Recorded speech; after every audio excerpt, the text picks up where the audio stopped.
박노원의 라디오 매거진 위켄드. 일상에서 발견하는 실용인문학 이야기 나눠보는 시간이죠. 생활 속의 인문학 이호건 작가와 함께합니다. 안녕하세요. 네, 안녕하세요. 일찍 나오실 때 추우셨죠? 기온이 좀 떨어졌더라고요, 오늘은. 네. 오늘 어떤 주제로 이야기 나눠볼까요? 오늘은 천국과 지옥이라는 주제로 이야기할까 하는데요. 천국과 지옥은 이성이 아닌 저성에 있는 어떤 장소를 일컫는 말이죠. 근데 실제로는 지금 살고 있는 우리 현실을 천국 또는 지옥이라고 부르는 경우가 있습니다. 예컨대 대한민국의 현실이 지옥 같다는 의미로 헬조선이라는 표현이 있기도 하고요. 드라마 미생에도 직장은 전쟁터지만 직장 바깥은 지옥이라고 비유하는 유명한 대사가 나오기도 하죠. 아주 유명한 대사입니다. 예. 이 헬조선이라는 말 자체가 우리 현실을 너무 힘들게 하는 것 같아가지고 좀 저는 되도록 안 쓰는데 오죽하면 이런 말이 나오겠어요. 그렇죠. 예. 아무튼 천국과 지옥은 그 비유적으로 많이 쓰죠. 예, 맞습니다. 근데 이제 우리가 그 천국과 지옥을 직접 경험해 볼 수는 없죠. 이성에서는 죽어야 경험을 해보는 건데 이런 천국과 지옥이 어떤 곳인지를 알기 위해서는 중세를 대표하는 작가인 단테 알레기에리의 신곡을 읽을 필요가 있습니다. 신곡은 단테가 평소에 존경했던 로마 시인 베르길리우스의 안내를 받아서 지옥과 연옥, 천국을 차례대로 여행하는 줄거리입니다. 그래서 책도 지옥편, 연옥편, 천국편 이렇게 3부로 구성되어 있습니다. 지옥편에서는 이제 단테가 지옥으로 들어가기 위해 지옥문 앞에 딱 도착을 했는데요. 예. 지옥문에 적힌 글귀가 그곳이 어떤 곳임을 잘 알려주고 있습니다. 그곳에 적힌 문장은 이렇습니다. 너희 여기에 들어오는 자는 모든 희망을 그곳에 남겨두어라. 그러니까 지옥문을 들어서는 사람은 그 입구에서 버리고 가야 될 게 있는데 그게 바로 희망이라는 겁니다. 해서 단테는 지옥을 이렇게 정의합니다. 지옥이란 일체의 바람, 희망이 없는 곳이다. 느낌 오시나요? 천국과 지옥을 좀 알기 위해서 단테 신곡을 몇 번이나 이제 도전해 봤는데 네, 읽기 어렵죠. 그래서 그냥 주호민 작가의 신과 함께로. 아, 그래요? 맞습니다. 네, 하여튼 뭐 일체 희망도 가질 수 없는 곳이 지옥이라면 네. 뭐 현세에서도 지옥을 경험할 수도 있지 않나. 네, 맞습니다. 우리는 흔히 죄를 많이 지은 사람이 죽어서 가는 곳이 지옥이라고 생각하지만 단테를 읽으면 현세에서도 희망을 버려버리면 스스로 지옥에 갇힐 수도 있다라는 사실을 깨닫게 됩니다. 실제로 대한민국을 헬조선이라고 말하는 사람은 현실에서 그 어떤 희망도 가질 수 없기 때문에 그렇게 표현했을 가능성이 높습니다. 이런 의미로 보자면 지옥은 꼭 죽어서만 가는 곳은 아니죠. 살아서도 일체의 희망을 갖지 못한다면, 그래서 모든 것에 절망하고 있다면 그는 이미 지옥을 경험하고 있는 상태라고 봐도 무방합니다. 실존주의 철학자 키르케고르도 절망은 죽음에 이르는 병이다라는 유명한 말을 남겼는데요. 그도 모든 희망을 끊어버린 절망에 빠진 상태를 죽음과도 같다라고 본 셈입니다. 이런 논리로 보자면 우리가 살아있다는 건 단지 목숨이 붙어 있다는 것만을 의미하는 건 아니죠. 그러니까 희망을 가지고 있다라는 뜻입니다. 좀 고상하게 표현하면 희망이란 인간의 존재론적 증거이자 살아있음의 상징과도 같다 이렇게 말할 수 있겠네요. 예, 뭐 희망이 있어야 뭐 일도 하고 노력도 하고 그러는데 그렇죠.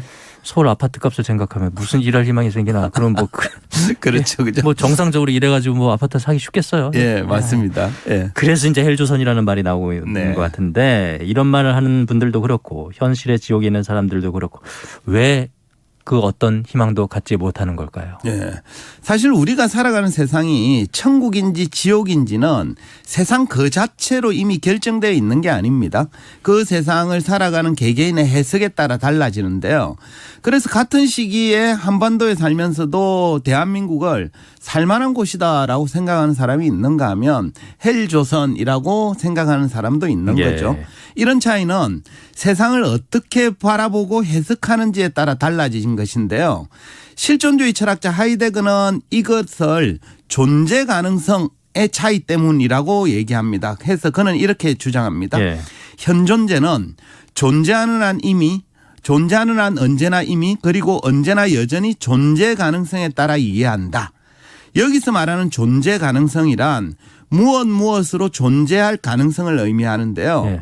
현존재인 인간은 세상이나 사태를 객관적으로 바라보는 게 아니라 자기의 존재 가능성에 따라 이해나 해석의 정도가 달라집니다. 예를 좀 들어주세요. 예. 예. 근데 지금 우리 앞에 커다란 장애물이 하나 우리를 가로막고 있다고 칩시다. 예. 이때 어떤 사람은 그 장애물을 절대 넘을 수 없는 벽이라고 생각해서 처음부터 포기해버리는 사람이 있는가 하면 어떤 사람은 되게 높은 장애물이지만 저건 노력을 하면 충분히 넘어설 수 있다고 생각해서 이런저런 시도를 하는 사람도 있겠죠. 그죠? 그러니까 전자는 존재 가능성을 닫아버린 상태라면 후자는 존재 가능성을 열어둔 상태에 해당합니다.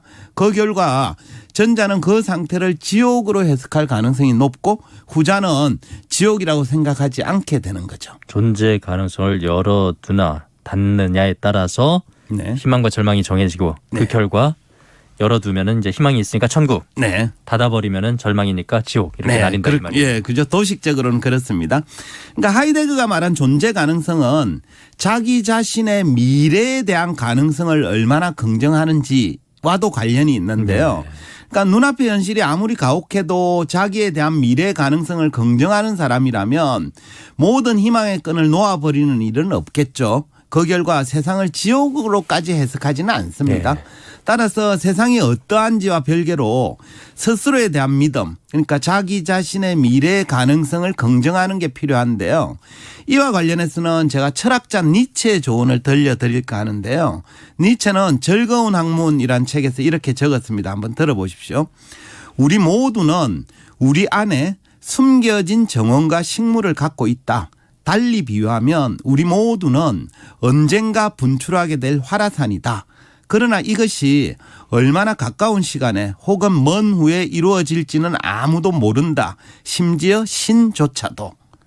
그러니까 니체에 따르면 모든 사람 안에는 무한한 가능성을 지니고 있다는 거예요. 그러니까 니체 표현을 빌리면 우리 안에는 숨겨진 정원과 식물이 있고요. 언젠가 분출하게 될 화라산을 품고 있다는 거죠. 하지만 그게 숨겨져 있거나 또는 언제 분출할지 모르는 탓에 사람들 중에는 그게 들어있다는 사실조차 믿지 않는 경우가 많다는 거죠. 그렇게 되면 자기 존재 가능성을 열지 못하게 되고요. 니체는 그래서 자기 안에 들어있는 그 가능성과 잠재력을 긍정하라라고 조언하고 있는 겁니다. 그렇습니다. 니체뿐만 아니라 뭐 다른 분들도 네. 다 같은 생각이실 거예요. 아무리 현실이 가혹해도 네. 어려워도 자신의 가능성과 잠재력을 긍정해야 되는 것이죠. 예, 그렇죠. 그것이 이제 또 삶을 그런 쪽으로 네. 이끌어가는 것이고요. 그래야 이제 미래가 좋아진다고 믿는 거고, 아, 현재가 지옥은 아니구나라고 믿는 거죠. 그죠? 자, 다음으로는 방금 얘기한 뭐 종교적 심리적 측면이 아니라 과학적 관점에서 천국과 지옥에 대해서 이야기하려고 하는데요. 미국의 천문학자 칼 세이건의 유명한 책 코스모스 제4장에는 천국과 지옥이라는 제목으로 논한 글이 있는데요. 그 부분을 들려드릴까 합니다. 세이건은 은하계의 여러 행성 중에 지구만이 유일한 천국이고 나머지 행성들은 지옥이라면서 이렇게 적었습니다. 한번 들어보십시오. 우리의 아름답고 푸른 행성 지구는 인류가 아는 유일한 삶의 보금자리이다. 금성은 너무 덥고 화성은 너무 춥지만 지구의 기후는 적당하다. 인류에게 지구야말로 낙원인 듯하다. 그러니까 세이건에 따르면 기후나 온도 등을 생각하면 지금 우리가 살고 있는 지구야말로 인류가 살아가기에 최적 조건인 천국이고 다른 행성들은 인간에게는 살 수 없는 그야말로 지옥이라고 주장합니다. 이런 세이건의 주장 동의가 되십니까? 그렇죠. 일단 뭐 지구에서는 이제 생명체가 살 수 있지만 다른 행성에서는 그죠? 살기 힘들잖아요. 예, 현재 뭐 그죠? 그 환경에 따르면. 맞습니다. 그러니까 세이건이 코스모스 4장에서 지구를 천국 나머지를 지옥이라고 분류한 배경에는 지구를 찬양하기 위해서가 아니라 천국인 지구에 살고 있는 인간들이 그 사실을 망각한 채 자꾸 지구 환경을 파괴시켜서 지옥으로 만들려 하고 있기 때문에 적은 거예요. 그래서 그는 이렇게 묻습니다. 지구의 환경이 지옥과 같은 금성의 현실이나 빙하기에 놓여 있는 화성의 현재 상황에 근접할 위험은 없는가? 이 질문에 당장 할 수 있는 답은 현재로서는 아직은 아무도 모른다 뿐이다.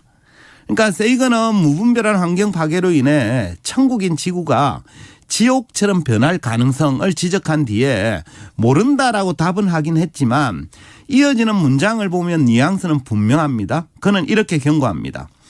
인류의 미래에 영향을 줄 수 있는 문제들에 대하여 무지와 자기 만족의 만행을 계속 묵인할 것인가?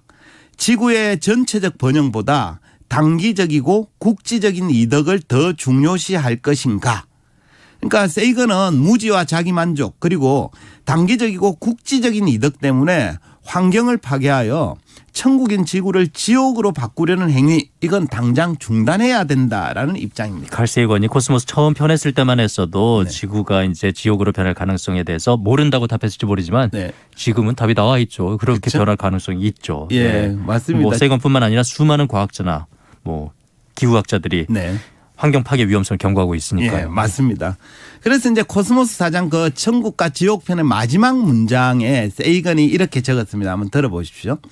알고 보니 지구는 참으로 작고 참으로 연약한 세계이다. 지구는 좀 더 소중히 다루어져야 할 존재인 것이다. 그러니까 종교에서 천국은 신의 세계죠. 그렇지만 세이건이 바라본 천국은 인간의 세계입니다. 인간의 천국인 지구는 신의 천국처럼 그리 견고하지 않습니다. 자칫 사소한 충격에도 견디지 못하고 지옥처럼 변할 수도 있는 그런 유동적인 세계죠. 따라서 그 속에서 살아갈 인간이 앞장서서 지키고 가꾸어야 할 소중한 공간이라는 거죠. 예. 그러니까 칼 세이건이 코스모스를 1980년에 출간했는데요. 지금 우리는 이제 그 42년 전 그 세이건의 경고를 잘 인식하고 있는지 아니면 그 경고 무시한 채 천국 파괴 지옥 건설에 앞장서고 있는 건 아닌지 이렇게 좀 생각해 볼 필요는 있겠습니다. 예, 당장에 이게 눈이 멀어서 우리의 보금자리이자 천국인 지구를 지옥으로 만드는 일은 없어야 될 그렇죠? 텐데요. 예, 걱정입니다. 맞습니다. 예. 오늘은 제가 이제 천국과 지옥에 대해서 얘기했는데요. 앞서 논했듯이 우리가 사는 세상이 천국이 될지 지옥이 될지는 각자의 마음가짐과 해석 그리고 자기의 가능성과 잠재력을 얼마나 긍정하는지에 달렸습니다. 해서 각자 자기가 살고 있는 세상을 좀 지옥이 아니라 천국으로 해석하는 지혜를 좀 발휘했으면 하고요. 아울러 우리 인간의 유일한 보금자리인 지구를 계속해서 천국인 상태로 유지하기 위한 데 대한 관심과 노력 이런 것도 필요하다는 말씀을 드리고 싶네요. 각자 모두 다 노력해야 돼요. 맞습니다. 예. 생활 속의 인문학 이호건 작가와 함께했습니다. 오늘도 말씀 고맙습니다. 네, 감사합니다.